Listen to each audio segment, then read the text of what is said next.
मित्रांनो, डिश चं स्पेलिंग होतं DISH.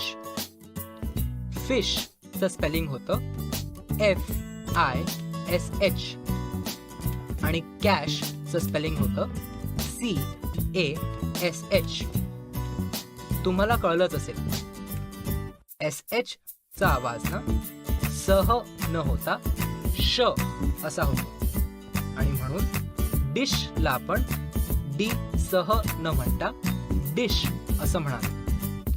फिश ला आपण फी सह न म्हणता फिश असं म्हणालो आणि कॅश ला आपण कॅ सह न म्हणता कॅश असं म्हणालो. लक्षात येत आहे ना? इंग्लिश मध्ये SH ला श असा आवाज आहे आणि म्हणून SHA चा आवाज होईल शॅ. SHO चा आवाज होईल शॉ. SHE चा आवाज होईल शे. SHI चा आवाज होईल शी आणि SHU चा आवाज होईल श. चला, आता आपण SH असणारे किंवा श हा आवाज असणारे काही शब्द वाचूया. पहिला शब्द आहे SHOP. आता SH चा आवाज होतो श. SHO चा आवाज होईल शॉ आणि त्याला P जोडला की शब्द बनेल SHOP म्हणजेच शॉप. दुसरा शब्द बघूया,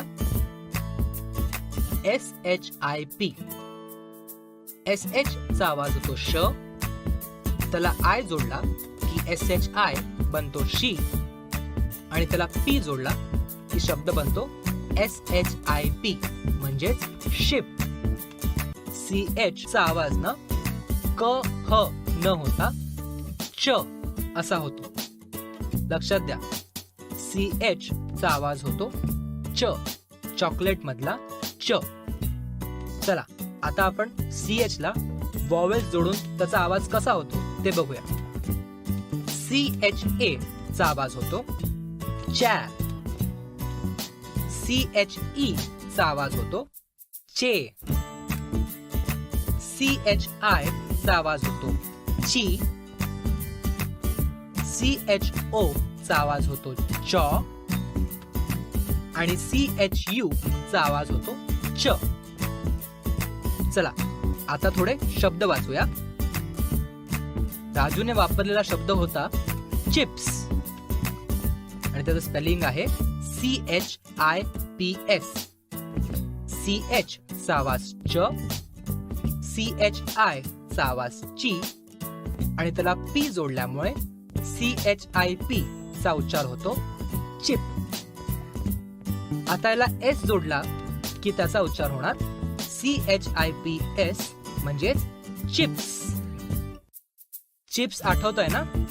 एक वचनी चिप आणि अनेक वचनी चिप्स.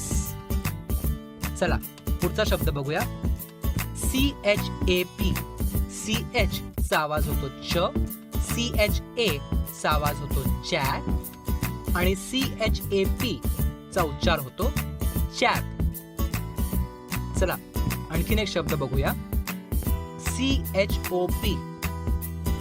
CH चा आवाज होतो च, CHO चा आवाज होतो च आणि त्याला P जोडला की CHOP चा उच्चार होतो चॉप. मित्रांनो, TH हे दोन अक्षर सोबत आले की त्यांचा आवाज होतो थ. लक्षात घ्या, TH चा आवाज टह न होता आवाज होतो थ. TH चा आवाज थ. चला, आता आपण TH ला वेगवेगळे वॉवेल जोडूया आणि त्याचा आवाज बघूया. THA चा आवाज होतो थॅ. THO चा आवाज होतो थ. THI चा आवाज होतो थी आणि THU चा आवाज थ असा होतो. चला, काही शब्द बघूया. THIN. आता TH चा आवाज होतो थ, I चा आवाज होतो ई म्हणून THI चा उच्चार होईल थी, आणि N जोडल्यामुळे THIN चा उच्चार होईल थीन, थिन. पुढचा शब्द बघूया, MATH. आता या शब्दाचा उच्चार होईल मॅथ, मॅथ. पुढचा शब्द बघूया, BOOTH. आता या शब्दात 2 टेक्निक्स वापरल्या आहेत, डबल ओ ची टेक्निक आणि TH ची टेक्निक. चला शब्द वाचूया. B चा आवाज ब, डबल ओ चा आवाज उ असल्यामुळे BOO चा उच्चार होईल बू, आणि त्याला TH जोडला की शब्दाचा उच्चार होईल बूथ, बूथ. महाराष्ट्र होतो इंग्लिश साक्षर. तुम्ही मागे राहू नका. लीप फॉरवर्ड विकसित टेक्निकचा वापर करून तुमचा वर्ग इंग्लिश साक्षर करा.